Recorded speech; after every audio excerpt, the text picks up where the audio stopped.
Good afternoon, guys, and namaskar to everyone.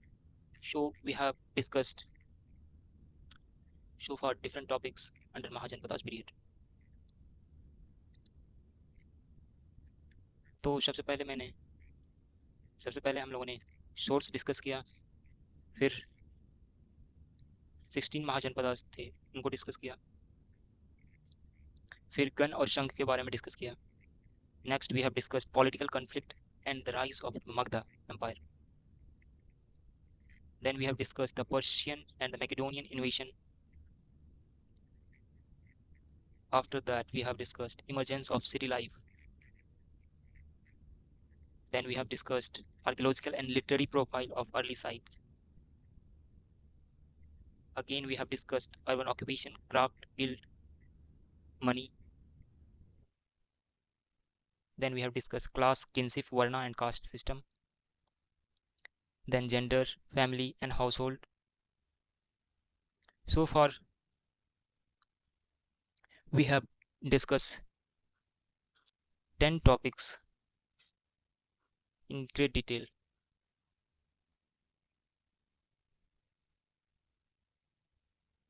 तो जो भी ये लेक्चर्स सुन रहे हैं तो उनको सबसे पहले जो पिछले के 3 लेक्चर्स जो मैंने बहुत ही डिटेल में महाजनपद पीरियड को डिस्कस किया, almost everything I have discuss, तो प्लीज़ आप पिछले 3 लेक्चर को देखते हुए अब चौथे लेक्चर की तरफ आए.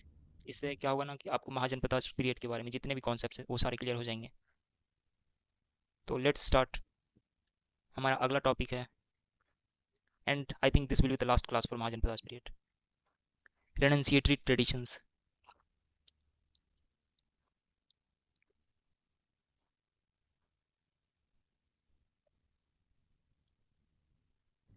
सी, रेनन्सिएटरी ट्रेडिशन हम लोग इसलिए पढ़ रहे हैं कि ये एक रिलीजियस एंगल देता है हम लोगों को समझने का. महाजनपद पीरियड में जितने भी रिलीजियस इवेंट्स हुए, जितने भी रिलीजियस प्रीचर्स हुए, उसके बारे में समझने का एक अलग एंगल देता है.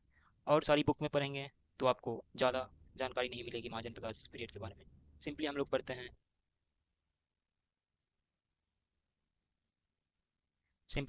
हैं, महाजनपद पीरियड के बारे में कि क्वाइन के बारे में थोड़ा सा पढ़ लेते हैं कि पंचमार्क क्वाइन था वहाँ पे.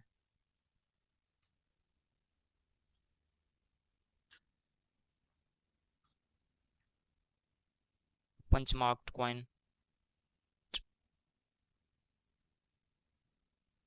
पंचमार्क क्वाइन था. और फिर ज़्यादा डिटेल में हम लोग नहीं पढ़ते हैं जो वहाँ पे सोसाइटी कैसे एग्जिस्ट करती थी. जैसे हम लोगों ने इस चैप्टर में पढ़ा वुमेन का क्या रोल था, बुद्धिज्म या फिर मोनेस्टिक ऑर्डर में रहने के लिए वुमेन का क्या रोल था, मैरिज के कितने प्रकार होते हैं, मैरिज में क्या क्या इंपॉर्टेंट स्टेप्स होते हैं, वो सारी चीज़ों को हम लोगों ने पढ़ा. तो किस टाइप का मैरिज होता है, जैसे कि अनुलोम प्रतिलोम, जो हाउस होल्ड को चलाने के लिए, एक सोसाइटी को चलाने के लिए जो रूल्स जो बनाए गए थे वो किस चीज़ में दिए हुए हैं, डिफरेंट धर्मसूत्रास के बारे में हम लोग ने पढ़ा. फिर पॉलिटिकल अफेयर्स, कैसे किंग फंक्शन करते थे, किंग में कितने ऑफिशियल्स थे, एक रॉयल ऑफिशियल्स थे, एक जो ऑक्यूपेशन अर्बन ऑक्यूपेशन फॉलो करता था वो अलग. तो हम लोगों ने एक एक करके सबके बारे में पढ़ा. तो अब बात आती है रिलीजियस एंगल को पढ़ने का. तो हम लोग religious angle, that is renunciatory tradition, हम लोग स्टार्ट करने जा रहे हैं. रिनंसिएटरी ट्रेडिशन, तो उस टाइम पे क्या था कि सोसाइटी था मोस्टली देयर वेर सनातन धर्म, एंड उस टाइम पे ब्राह्मणिकल डोमिनेंस ज़्यादा था. डोमिनेंस, ब्राह्मणिकल डोमिनेंस होने के कारण क्या होता था कि नंबर ऑफ रिचुअल्स इंक्रीज हो गए थे, rather than true. True sense में जो ह्यूमन का एक अल्टीमेट लक्ष्य होता है, मोक्ष या प्रसिद्ध समाधि, उसको छोड़ के जो ब्राह्मणिकल ऑर्डर के दौरान रिचुअल्स वगैरह बढ़ गए थे उसको काउंटर करने के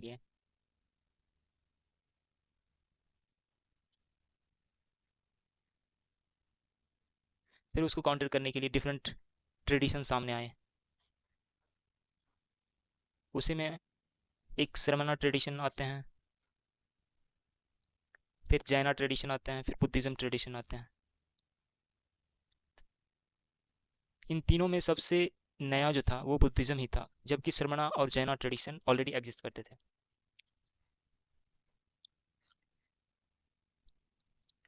और हम लोग पढ़ रहे रेनन्सिएटरी ट्रेडिशन. तो इसमें जो था डिफरेंट टर्म्स यूज़ किए जाते थे जो सोसाइटी को छोड़ के एक एस्थेटिक्स बन जाते थे, तो उसको हम लोग अलग नाम से बुलाते थे, परिवाजका, परिव्रजका, जिसको वॉन्डर भी बोला जाता था। वॉन्डर इंग्लिश टर्म्स है। फिर परिवारजका को शमना भी बोला जाता था, इसी से शर्मना आया, शर्मना।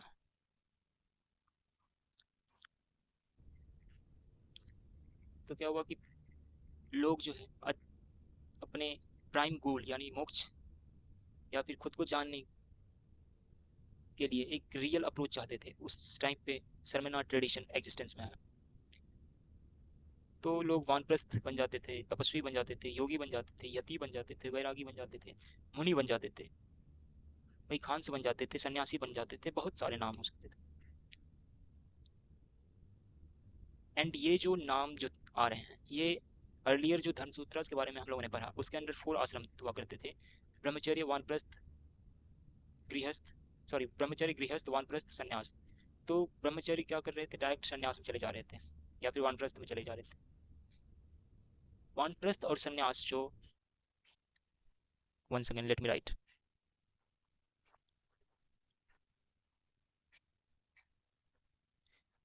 वानप्रस्थ या सन्यास प्लस सन्यास, वानप्रस्थ तो हो गया कि पार्शियल रेनुंसिएशन, एंड सन्यास क्या हो गया कि आप टोटली रेनुशिएट कर रहे हैं, तो ये दोनों रेनुंसिएशन के अंदर आएगा। वेरियस स्टडी की गई फॉरेन राइटर्स के द्वारा, इंडियन राइटर्स के द्वारा। तो एक फॉरेन राइटर्स हैं ओलिविले, उन्होंने इस स्टडी में पाया क्या कि आश्रम सिस्टम जो है इनिशियली जो थे कंसिडर कंसिडर किए जाते कि डिफरेंट वे ऑफ लाइफ हो सकते थे, एंड इसका एक अल्टरनेट लाइफ भी था।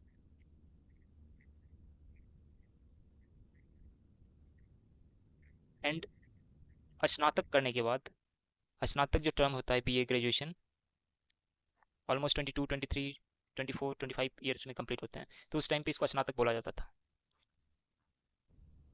यौगिक ट्रेडिशन या फिर वैदिक ट्रेडिशन में क्या होता था कि एक आदमी जाता था गुरुकुल में, पढ़ाई करता था, वहां से वो 25 साल 22 साल में स्नातक हुआ करते थे।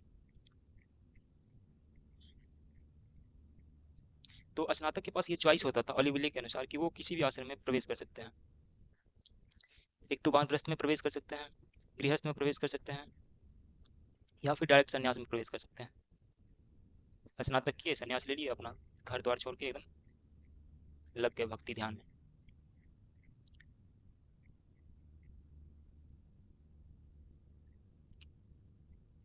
एंड हम लोगों ने पहले पढ़ा है, पिछले क्लास में हम लोगों ने देखा कि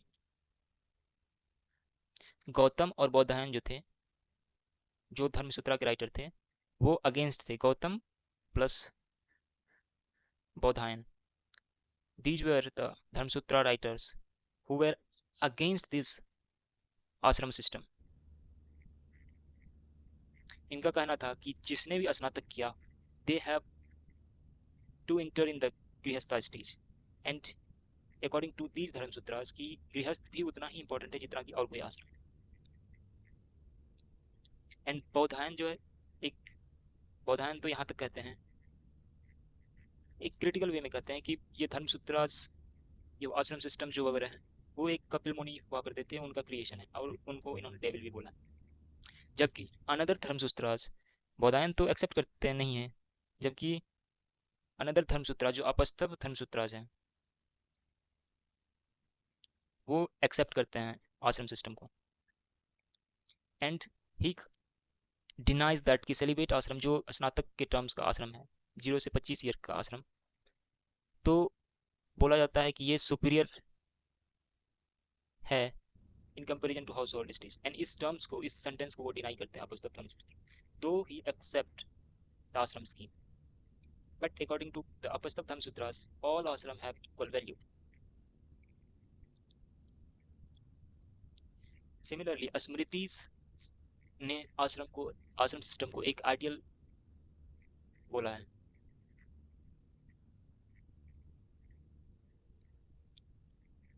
तो इसी चीज को हम लोग डिटेल में पढ़ेंगे। अब मोस्टली फोकस होगा हम लोगों का वानप्रस्थ और sannyasa ashram, that is related to renunciatory tradition.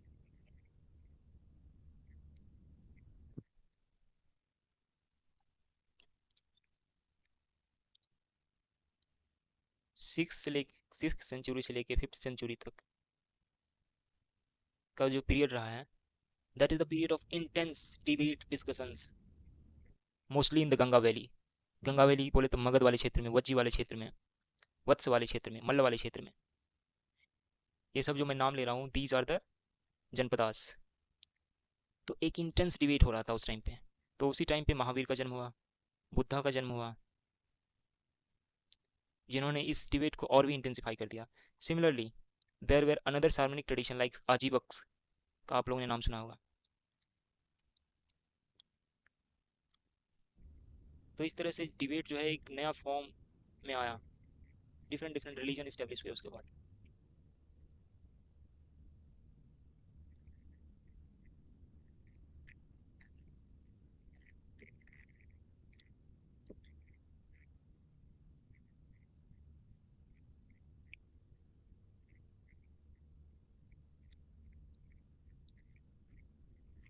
कुछ उस टाइम के जो स्पिरिचुअल लीडर्स थे, जो प्रीचर्स थे, उनमें से कुछ नाम है जैसे कि पुराण कश्यप है, अजीत केश कम्बलिन है, पकुद कात्यायन है, संजय बेलबुद्धा है। इन लोगों का जो वर्ल्ड को है, ग्लोब को देखने का एक अलग नजरिया था, यूनिवर्स को देखने का अलग नजरिया था। जैसे पुराण कश्यप देखा जाए, पुराण कश्यप वो एक रिलीजियस टीचर थे उस टाइम के। उन्होंने मॉरल और इमोरल को रिजेक्ट किया। इसके अनुसार जो है गुड और बैड एक्शन जो है, किसी चीज को,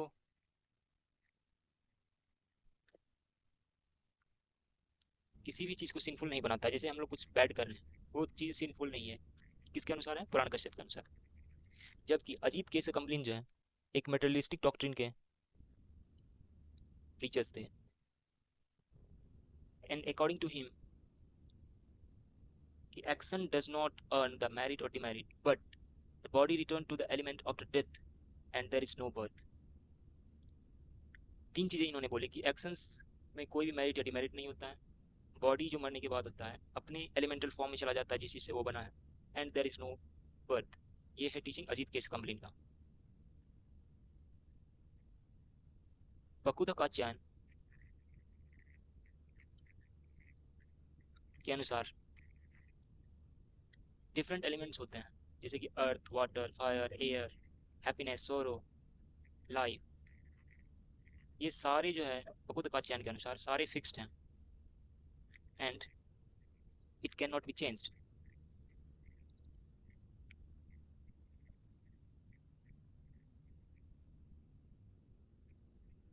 वहीं पे संजय बेलबुथा अनदर रिलीजियस टीचर है, जिन्होंने बोला है कि किसी भी चीज के बारे में डेफिनेटली नहीं कहा जा सकता है।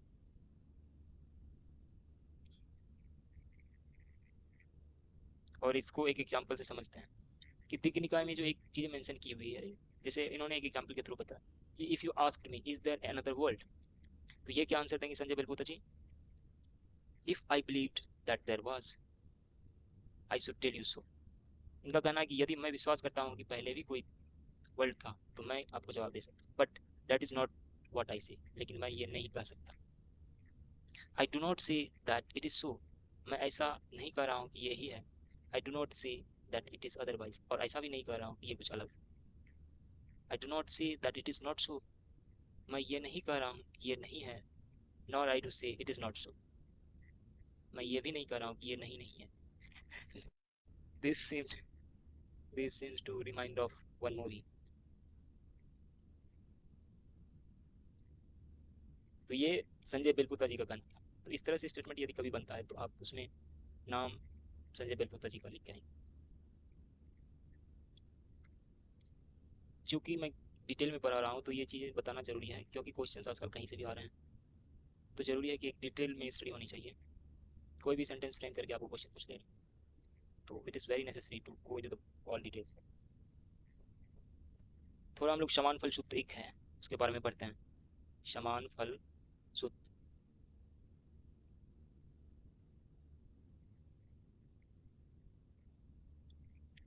देयर इज वर्ड अन्न तिथिया। तिथिया, ये क्या है? अन्न तिथिया, another sect other than on other than on. समान फल सुता is a part of दिक्क निकाय.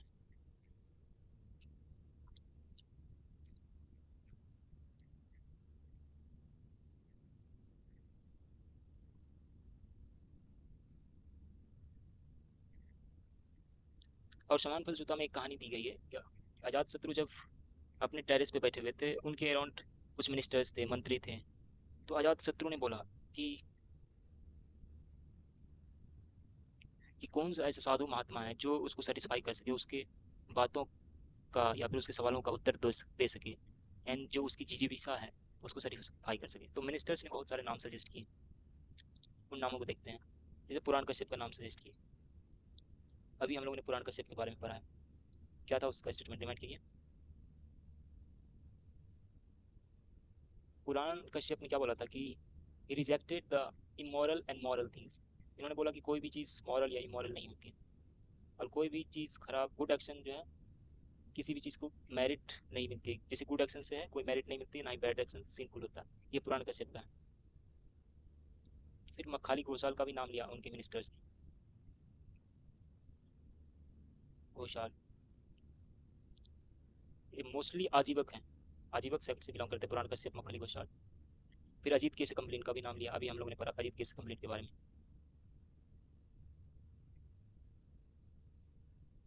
अजीत केस कंप्लेन ने क्या बोला था. अजीत केस कंप्लेन के भी अनुसार था कि कोई भी एक्शन मेरिट या डिमेरिट को स्टोर नहीं करती, या फिर किसी से कमाया नहीं जा सकता है किसी भी एक्शन से. एंड इन्होंने बोला था कि body return to its elemental form. Elemental जो भी अपने बॉडी का एलिमेंट है उसमें रिटर्न कर जाता है. And there is was no birth और डेथ, मतलब no death, sorry no rebirth, ये बोला था. फिर पकुद का चैन का भी नाम इन्होंने बोला, इनके मिनिस्टर्स ने सजेस्ट किया. संजय बेलपुथा का भी नाम सजेस्ट किया गया. संजय बेलपुथा के बारे में जो हम लोगों ने लास्ट में पढ़ा.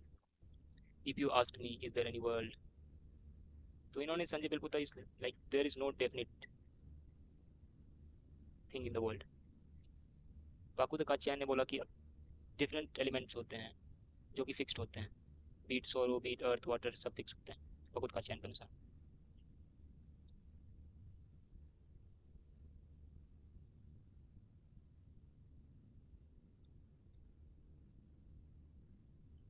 फिर इनके मिनिस्टर्स ने नाम लिया निगंथनाथ पुता. निगंथनाथ पुता, नाथ पुता. किसको बोला जाता है, महावीर को.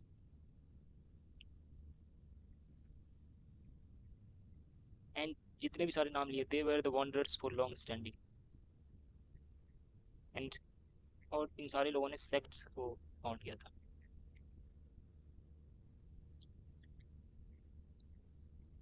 और जब ये डिस्कशन चल रही थी मिनिस्टर और अजातशत्रु के बीच में, एट दैट टाइम बुद्ध जो थे, अपने हंड्रेड्स ऑफ भिक्षुज के साथ जीवक, जो एक क्या बोलते हैं फिजिशियन थे, उनके आम के जो वन थे उसमें ठहरे हुए थे, राजगृह में. तो फिर अजातशत्रु के फिजिशियन जो थे, जीवक, उन्होंने सजेस्ट किया कि आप बुद्ध से मिलिए. तो फिर बुद्ध से मिलने के लिए गए. तो अजातशत्रु ने डिफरेंट क्वेश्चंस पूछे.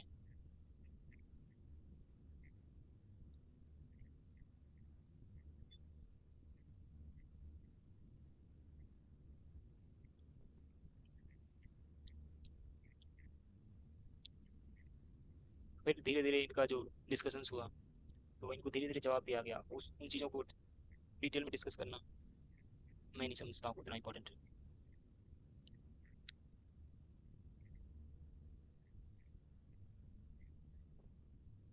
ब्रह्मजल सूत्र एक अनदर टेक्स्ट आती है, ब्रह्मजल सूत्र,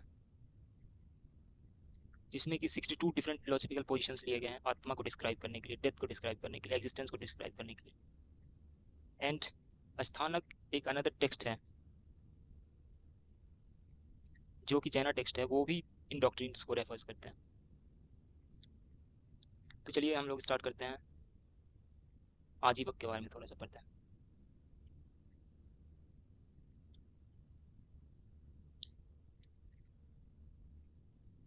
अभी जो मैंने बहुत सारे नाम आपको बताए थे, Purana Kashyap, Pakudkacharya, Sanjay Belputha, Makhali Ghosh, these were the founders of the Ajivaka sect.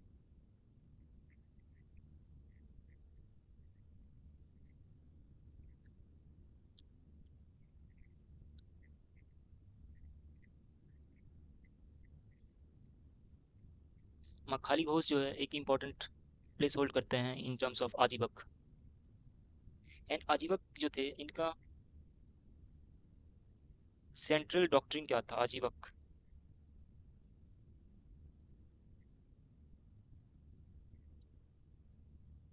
इनका सेंट्रल डॉक्ट्रिन था आजीवक का कि जो नियति होती है, फेट,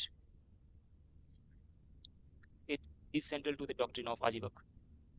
एक एज ए प्रिंसिपल मान के चलते थे कि नियति, जो लक जिसको आजकल बोलते हैं, फॉर्च्यून बोलते हैं, वो आजीवक कंप्लीटली बिलीव करते थे इन चीज।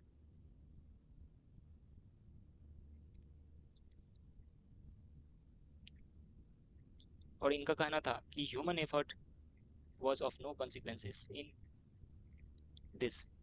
कोई भी ह्यूमन एक्शन कितना भी कुछ कर ले, सबको वो चीज़ें नहीं मिलती हैं। जिनके भाग्य में लिखा रहता है उन्हीं को ये चीज़ें मिलती हैं। आजीवक जो थे रेगुलर सभा ऑर्गेनाइज करते थे, बुद्धिस्ट और जैन लिटरेचर पे पैराफ्रेज क्या करते थे।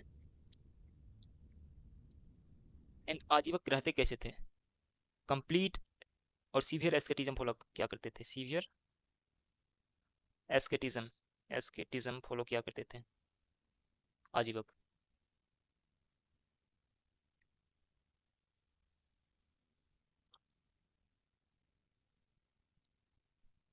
And they practice complete nudity.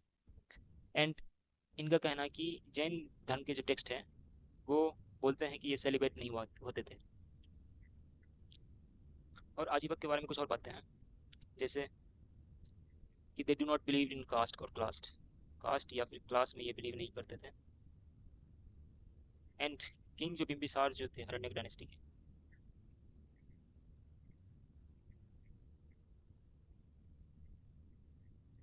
Bimbisara हरण्यक के थे जो भी, तो हरण्यक डायनेस्टी के किंग जो थे, सॉरी बिम्बिसार जो किंग थे, वो एक आजीवक सेक्ट फॉलो किया करते थे।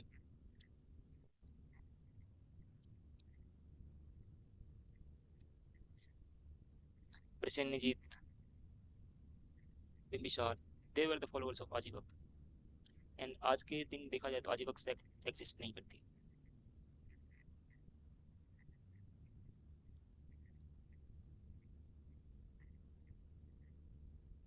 हम लोग देखते हैं कि आजकल डिस्कशन जो होता है कि बुद्धा बहुत अच्छे थे, उन्होंने बहुत सारी प्रीचिंग की, रिलीजियस रिलीजियस डॉक्ट्रिन प्रीच किए हैं, बट अंगुत्तर निकाय जो टेक्स्ट है उसमें बुद्ध जो है मखाली घोषाल को, मखाली घोषाल को एक पुलिसमैन मानते हैं, एक मूर्ख आदमी बताते हैं। एंड बोला जाता है कि इससे बड़ा मूर्ख कोई नहीं है। ये अंगुत्तर निकाय का टेक्स्ट है, मैं अपनी तरफ से नहीं बोल रहा हूँ।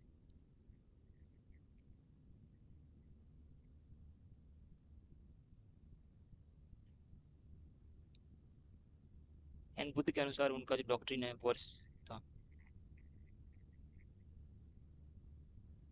एंड महावीर प्लस मखारी घोषाल का एक ग्रेट फाइट भी हुआ था, किसके अनुसार ये बात है? भगवती सूत्र जो है, भगवती सूत्र के अनुसार एक ग्रेट फाइट हुआ था मखाली घोषाल और Mahavir. There was violent quarrel.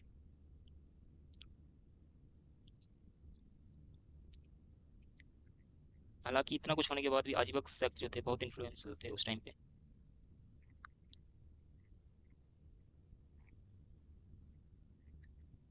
आजीवक were also the fortune Taylor.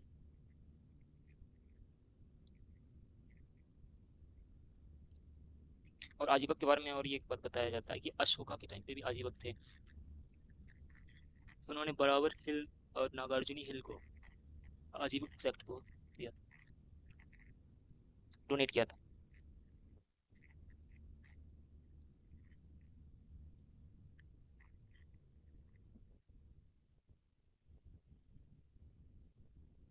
तो ये थी रेनेंशिएटरी ट्रेडिशन। अब हम लोग पढ़ेंगे बुद्धा की टीचिंग, लाइफ ऑफ बुद्धा के बारे में थोड़ा सा पढ़ेंगे, फिर उसकी टीचिंग के बारे में पढ़ेंगे।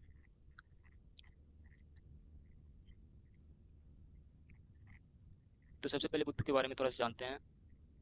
इनको तथागत बोला जाता था, शाक्य मुनि बोला जाता था। डिफरेंट टेक्स्ट हैं जैसे कि ललित विस्तार, महावस्तु, बुद्ध चरित्र, निदान कथा। ये टेक्स्ट जो है बुद्ध की स्टोरी के बारे में बताते हैं। विनय पिटक, सुत्त पिटक, वो तो बुद्धिस्ट कैनोनिकल लिटरेचर का पार्ट ही है।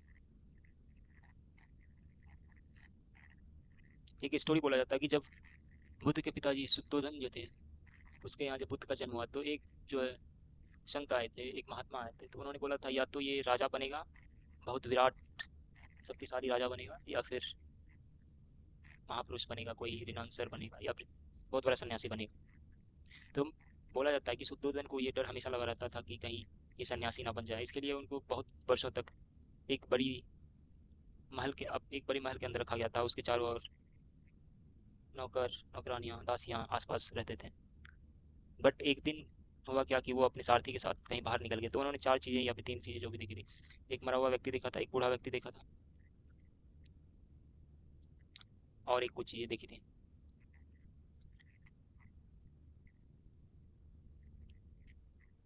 जिससे कि वो बहुत दुखी हो गए, एंड उन्होंने फिर भी उनकी शादी करा दी गई। ओल्ड मैन देखे थे, एक सिक मैन देखे थे, एक कॉर्प्स देखे थे, एंड एक सन्यासी देखे थे। चार चीज़ें। जब 29 ईयर्स के हो गए सिद्धार्थ, उनकी शादी हो चुकी थी पहले ही।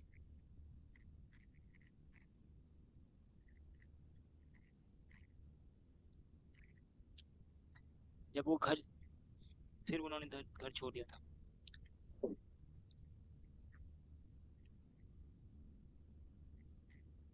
फिर उन्होंने इनलाइटनमेंट प्राप्त किया, फिर वेरियस जगह सरमन्स दिए। तो फर्स्ट सरमन्स को बोलते हैं धर्म चक्र प्रवर्तन।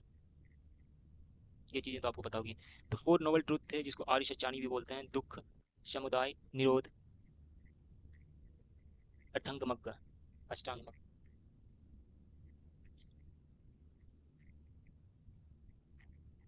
एट फोल्ड पाथ इन्होंने सजेस्ट किया था, eight fold path.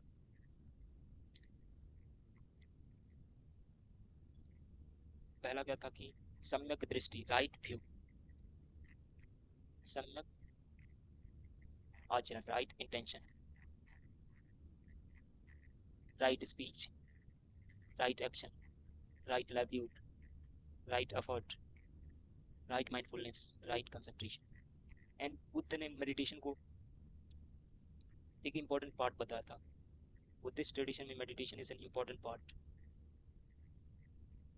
To achieve mental काम एंड इंसाइट। हालांकि various ways of meditation evolve हुए फ्रॉम टाइम टू टाइम। जब हम लोग तिब्बतियंस को देखते हैं तो उनकी एक अलग मेडिटेशन प्रैक्टिस है। इंडियन जो बुद्धिस्ट फॉलो करते हैं उनकी अलग मेडिटेशन प्रैक्टिस है। श्रीलंका में जो थेरा बुद्धिज्म फॉलो करते हैं उनकी अलग मेडिटेशन प्रैक्टिस है। महायान बुद्धिस्ट की अलग मेडिटेशन प्रैक्टिस है। हीनयान की अलग मेडिटेशन प्रैक्टिस है।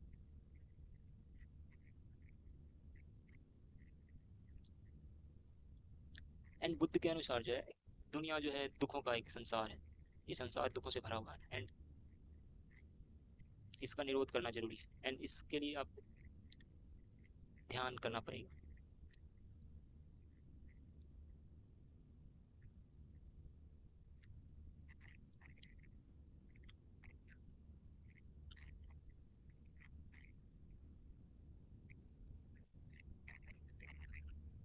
एक अनदर इम्पोर्टेंट टीचिंग्स आती है बुद्धा की, इसको बोलते हैं पटिच्च समुत्पाद।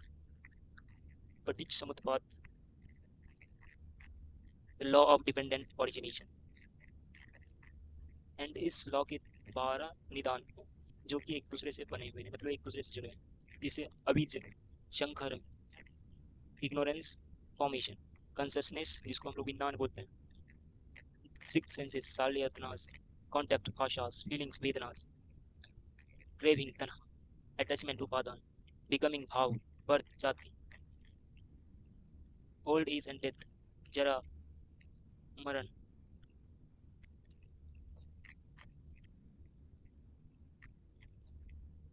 और जो लोग एक अलग स्टेज पे पहुंच जाते हैं उसको अरहत बोलते हैं।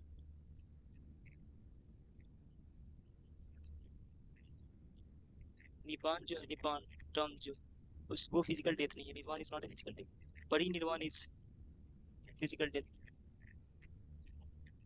एनलाइटनमेंट वहाँ पर ही नहीं हुआ।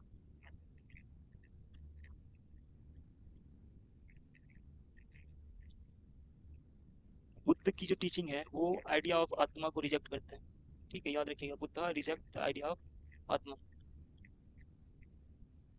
But he believed in idea of transmigration। आत्मा को रिजेक्ट करते हैं बट ट्रांसमिग्रेशन को एक्सेप्ट करते हैं। I don't know why। तो क्वेश्चन आता है ट्रांसमिग्रेट करता क्या है। तो फिर बुद्धा बोलते हैं कि ट्रांसमिग्रेट हमारा कैरेक्टर, जो पर्सनालिटी हम लोगों ने जिया है इस संसार में, वो सूक्ष्म रूप में ट्रांसमिग्रेट करता है। और दूसरी पॉसिबिलिटी ये हो सकती है कि लाइफ, जो जिंदगी का जो लाइफ इम्पल्स है, वो ट्रांसमिग्रेट करता है। अल्टीमेटली करता आत्मा ही है, बट उन्होंने एक्सेप्ट नहीं किया, रिजेक्ट किया, क्योंकि आत्मन was a part of Sanatan tradition और ब्राह्मणिकल ट्रेडिशन। तो उनको लगा कि इफ यदि किसी चीज़ को रिजेक्ट करना है, नहीं मानना है, तो यदि मानते हैं तो फिर वही चीज़ हो गया कि आप सनातन के कॉन्सेप्ट पे चल रहे हैं। फिर ज़्यादा लोग बुद्ध की बात नहीं मानते, बट अल्टीमेटली उन्होंने यही चीज़ बोली।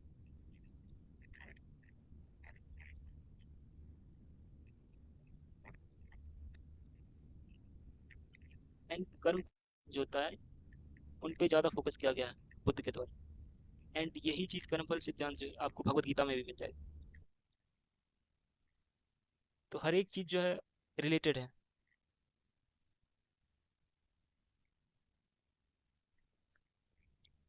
चेस्टिटी को एक्सेप्ट करा है, हिंदुइज्म में भी चेस्टिटी, सनातन में भी चेस्टिटी को एक इम्पोर्टेंट प्लेस दिया गया है।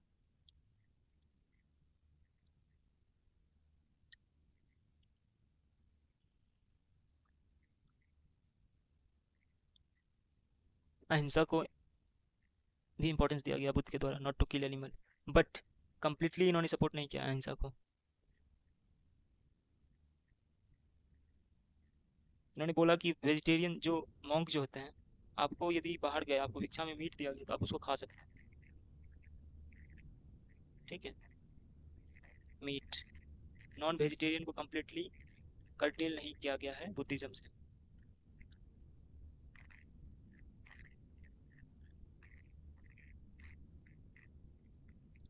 और इसको एक एक्सट्रीमली रेशनल डॉक्ट्रिन बोला जाता है। चलिए, तो अब हम लोग बुद्धिज्म के बारे में पढ़ेंगे कि जो हाउस होल्डर्स थे उसके लिए कैसा था Buddhism.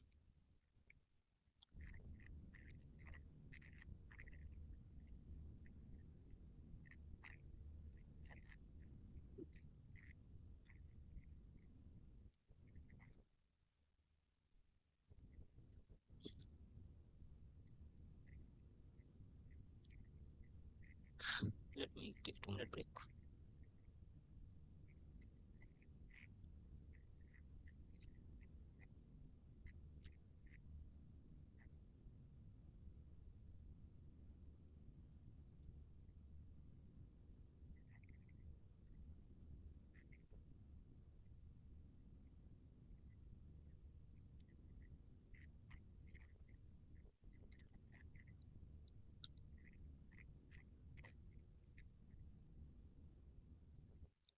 This is about this lecture. So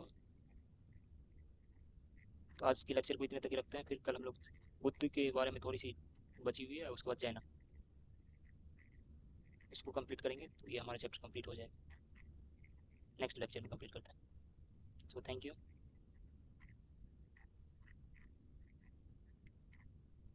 please support and subscribe the channel for more content. इसमें कंटेंट डिटेल में दी गई है, हालांकि ये जो प्रॉब्लम रही है लिखने वाली, वो तो प्रॉब्लम अभी रहेगी, बट जो मैं बोलता हूँ प्लीज़ उसको आप रिपीट करके सुन सकते हैं and write it in your notes wherever you want. Thank you.